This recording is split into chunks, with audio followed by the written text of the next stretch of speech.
దీన్ని సిమెంట్ ప్రేమర్ అంటాం. ఏ అయితే పాత గోడలు కొత్త గోడలు ఉంటాయో కలర్ వేసే ముందు ఈ సిమెంట్ ప్రేమర్ని అప్లై చేస్తాం. మనం సున్నం వేసుకున్న తర్వాత ఈ సిమెంట్ ప్రేమరు అప్లై చేసి ఫస్ట్ కోటింగ్ అలాగే 2 కోట్లు కలర్ వేయడం జరుగుతుంది. సో దీన్ని మనం డైరెక్ట్గా అయినా గోడలకి అప్లై చేసుకోవచ్చు. 2 కోటింగ్లు అప్లై చేసుకున్న తర్వాత 2 కోట్లు కలరు వేసుకోవచ్చు. వేసుకుంటే మనం వేసినటువంటి కలరు మనకి లైఫ్ వస్తుందన్నమాట. అంటే ఎక్కువ రోజులు వచ్చే అవకాశం ఉంటుంది.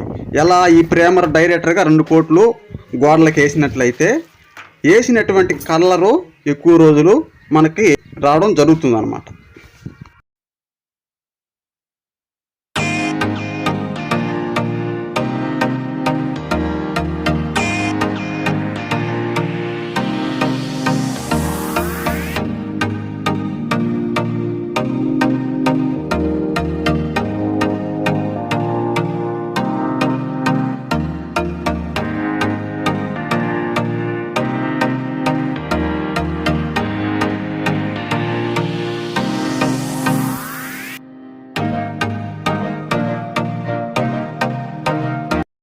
మనం ఈ సిమెంట్ ప్రేమర్ని బ్రష్తో అయినా వేసుకోవచ్చు, అలాగే రూలింగ్తో అయినా గోడలకి వేసుకోవచ్చు.